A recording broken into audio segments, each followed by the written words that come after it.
Morning students.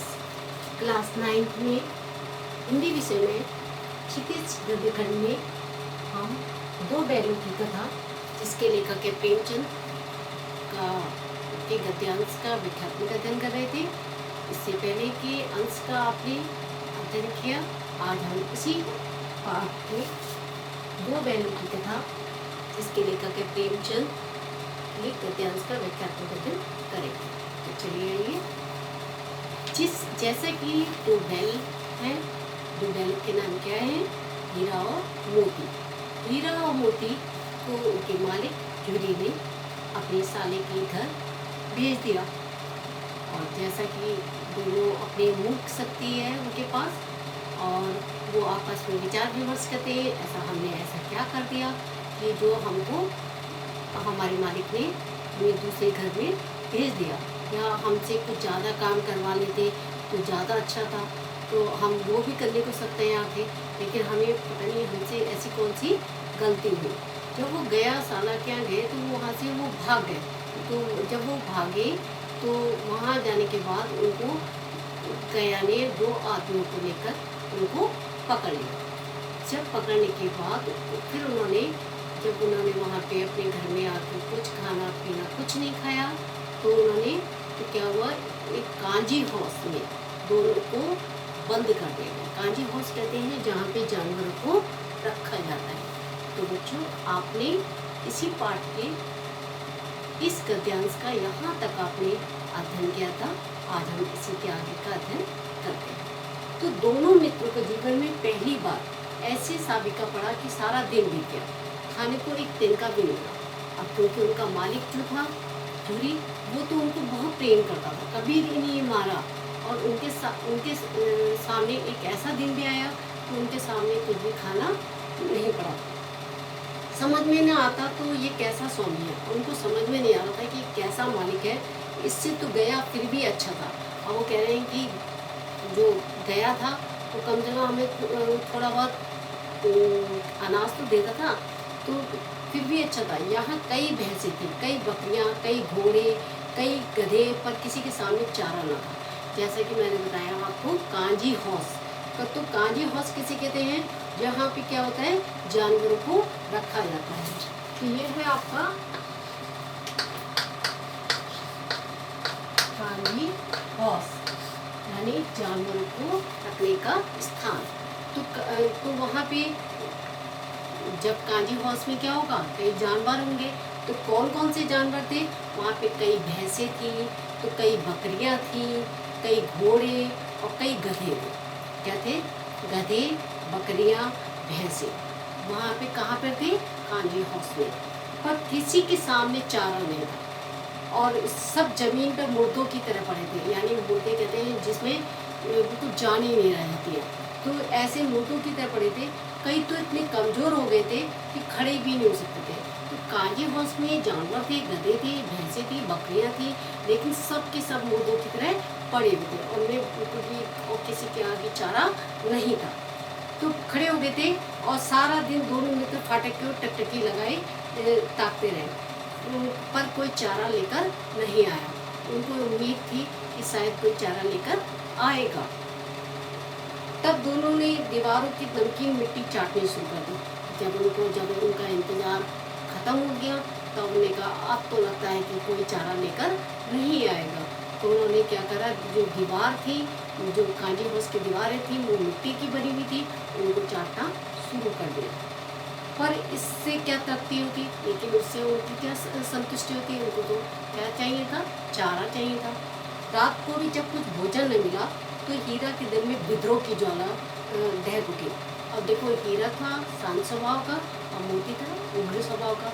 तो क्या हुआ, हीरा के दिल में भी जब उसको कुछ खाना नहीं मिला, जब उनको खाना नहीं मिलता है तो इंसान का क्या दिमाग क्या होता है, चिड़चिड़ा सा हो जाता है। तो हम क्या कहते हैं, किसी की बात सुनने को राजी नहीं होते, क्योंकि कहते हैं जब हमारा क्या कहते हैं पेट भरा होता है या हमारी आत्मा तृप्त होती है तभी हम अच्छी अच्छी बातें भी सोचते हैं। तो क्या है, हीरा के मन में विद्रोह की ज्वाला भड़क गई और मोती से बोला, अब तो नहीं रहा जाता था। मोती ने सिर लटकाए हुए जवाब दिया, मुझे तो मालूम होता है प्राण निकल जाएंगे। अब मोती ने कहा, जैसे ही हिरण ने कहा अब तो रहा नहीं जाता, उन्होंने कांजी हाउस की जो दीवारें थी उनको चाटना शुरू कर दिया, लेकिन उससे संतुष्टि नहीं हुई। उन्होंने कहा अब तो मोती बोला और रहा नहीं जाता, लगता है कि प्राण ही निकल जाएंगे। इतना जल्द हिम्मत ना हारो भाई, यहाँ से भागने का कोई उपाय निकालना चाहिए। वो कह रहे हैं कि कोई ना कोई ऐसा उपाय हमें करना चाहिए कि यहाँ से हम भाग जाए। आओ दीवार तोड़ डालें, आओ दीवार तोड़ डालें, मुझे तो अब कुछ नहीं होगा, मुझसे तो अब वो कह रहा है कुछ नहीं होगा, बस ये इसी बूते पर अकड़ते थे, सारी अकड़ निकल गई। अब यहाँ पे वो कह रहे, हीरा कह रहे बाड़ी की दीवार कच्ची थी, जैसा कि मैंने बताया आपको कांजी हाउस की जो दीवारें थी वो मिट्टी की बनी हुई थी और कच्ची थी। तो हीरा मजबूत तो था ही, तो हीरा ताकतवर था। और कौन सी जाति के थे? पछाई जाति के थे। नुकीले सिंह दीवार में गड़ा दिए और जोर जोर मारा हीरा ने, तो मिट्टी क्या है, मिट्टी थोड़ी थोड़ी खड़ने लगी। फिर तो उसका साहस बढ़ा, इसने दौड़ कर दीवार पर चोटें की और फिर हर चोट में थोड़ी थोड़ी मिट्टी क्या करने लगा, मिट्टी सिंह मारने लगा और मिट्टी उसमें से गिरने लगी। उसी समय कांजी हाउस का चौकीदार जो लालटेन लेकर जानवरों की हाजिरी लेने आ निकला। वहाँ पे क्या है, कांजी हाउस में जो कई बकरियाँ थी, घोड़े थे, गधे थे, भैंसें थी, तो उनकी जो है एक वो लालटेन लेके आया चौकीदार। वो क्या करता था, हाजिरी में गिनता था कि ताकि कोई जानवर कोई कम तो नहीं हो गया। तो हीरा का उजटपन देखकर उसने कई डंडे रस्सी दी और मैं जो हीरा था तो बार बार दीवार पर मार रहा था, उसने उसको चौकीदार ने कई डंडे मार दिए और मोटी सी रस्सी से बांध दिया। मोटी ना पड़े कहाँ, आखिर मार खाई क्या मिला। मोती कह रहा है कि आखिर तुमने इतनी मार खाई, क्या मिल गया तुम्हें, अपने बूते पर जोर तो मार दिया, ऐसा जोर मारना किस काम का कि बंधन में पड़ गए। ऐसी मेहनत करके क्या फ़ायदा कि हमें कुछ भी क्या हुआ, कुछ भी नहीं मिला और भी परेशानी में पड़ गए। जोर तो मारता ही जाऊंगा, चाहे कितने ही बंधन पड़ते जाएं। वो कह रहे चाहे कितने ही मुझे परेशानी में हो, कितने भी मेरे उसमें फंदा बांध दिया जाए, कितने मुझे इससे परेशान कर दिया है, लेकिन मैं ऐसा काम करूँगा। जान से हाथ धोना पड़ेगा, कुछ परवाह नहीं, ये तो मारना ही है। सोचो दीवार खुद जाती है तो कितनी जानें बच जाती हैं। यानी वो कह रहे हैं कि दीवार टूट जाती है तो कितने जानवर जो यहाँ पे हैं, बकरियाँ हैं, घोड़े हैं, गधे हैं, भैंसे हैं, जो मुर्दों की तरह पड़ी हुई हैं, तो उनकी कईयों की जान बच जाएगी। तो 2-4 दिन यही हाल रहा तो सब मर जाएंगे। वो कह रहे हैं कि ऐसे ही रहा, क्योंकि उनके आगे कोई खाना चारा पानी रहता नहीं था, तो निकाह ऐसे ही मर जाएंगे। हाँ, यह बात तो है। अच्छा तो ला फिर मैं जोर लगाता हूँ। मोती ने भी दीवार से उसी जगह सींग मारा और थोड़ी सी मिट्टी और गिरी और फिर हिम्मत बढ़ी, दीवार में सींग लगाकर उन्होंने क्या करा, उस दीवार को ही गिरा दिया।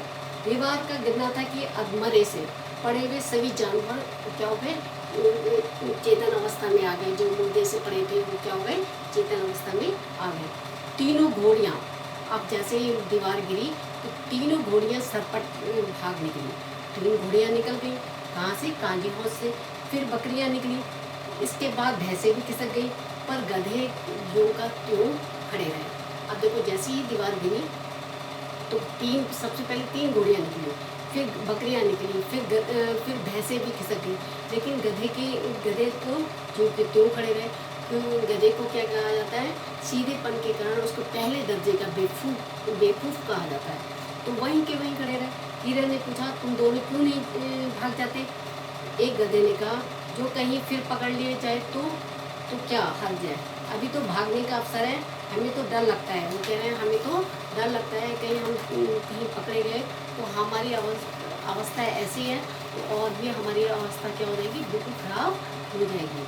आधी रात से ऊपर जा चुकी थी, दोनों गधे अभी तक वहीं खड़े खड़े सोच रहे थे कि क्या किया जाए, भागे या ना भागे। मोती अपने मित्र की रस्सी तोड़ने में लगा हुआ था। जब वह हार गया तो हीरा ने कहा, तुम जाओ, मैं यहाँ क्या है पड़ा रहने दो। तो कह रही, हीरा ने कहा मोती से कि तुम चले जाओ और मुझे यहीं पड़े रहने दो, शायद कहीं भेंट हो जाए यानी कहीं मुलाकात हो जाए। मोती ने आंखों में आंसू लाकर, तुम मुझे इतना स्वार्थी समझते हो? मोती ने कहा, मैं तुम्हें ऐसी अवस्था में नहीं छोड़ सकता, मैं इतना ऐसा मित्र नहीं हूँ। मित्र तो क्या होता है कि दुख और सुख दोनों में ही काम आए, तो मैं तुम्हें ऐसे कैसे छोड़ सकता हूँ? तो हीरा, हम और तुम इतने दिनों तक एक साथ रहे, आज तुम विपत्ति में पड़ गए तो मैं तुमको छोड़कर चला जाऊँ? ये सब कौन कह रहा है? मोती कहता है। हीरा ने कहा, बहुत मार पड़ेगी तो समझ जाएंगे ये तुम्हारी शरारत है, सब लोग समझ जाएंगे ये तुम्हारी ही शरारत है। मोती गर्व से बोला, जिस अपराध के लिए तुम्हारे गले में बंधना पड़ा है उसके लिए अगर मुझ पर मार पड़े तो मुझे कोई चिंता नहीं है। और कई, क्योंकि इसलिए भी क्योंकि कई जो जानवर हैं वहाँ मुर्दों के पड़े, उनकी जान बच जाएगी। वे तो सब हमको आशीर्वाद देंगे, कहते हैं कि जब हम कोई अच्छा कार्य करते हैं तो क्या होता है, सब लोग हमको कहते हैं, आशीर्वाद देते हैं कि तुम क्या करो, तुम्हें अच्छी नौकरी मिल जाए, तुम्हें ऐसा हो जाए, तुम्हारे साथ ऐसा हो जाए। इस प्रकार हम भी क्या है, लोग हमें कई दुआएं दी है। ये कहते हुए मोती ने दोनों गधों को सिंगों से मार मार कर क्या कर दिया, वहीं बाहर कर दिया। तो तब अपने बंधु के पास आकर बाड़ी के बाहर निकला और सब तब अपने बंधु के पास आकर सो रहा है। भोर होते ही क्या हुआ, भोर होते ही मुंशी और चौकीदार तथा अन्य कर्मचारियों में ऐसी खलबली मच गई कि उसके लिखने की वो कह रहे, लेखक प्रेमचंद कह रहे लिखने की जरूरत ही नहीं है। इतना ही काफ़ी है कि मोती को खूब मरम्मत हुई और उसे भी मोटी रस्सी से बांध दिया गया। सारे जानवर भाग गए और जो क्या है कि ऐसी खलबली मच गई कि उन्होंने क्या करा, वहाँ जो मोती था वो पकड़ा गया, उसको और भी रस्सी से बांध दिया गया। और मोती ने क्या करा, जो गधे थे वो वहीं के वहीं खड़े सोच विचार कर रहे थे, मोती ने उनको सिंह से मार मार कर उनको भी बाहर भगा दिया, उसमें पकड़ा गया। बच्चों, आज हमने दो बैलों की कथा प्रेमचंद के गद्यांश का विघटन किया। आशा करती हूँ कि आपको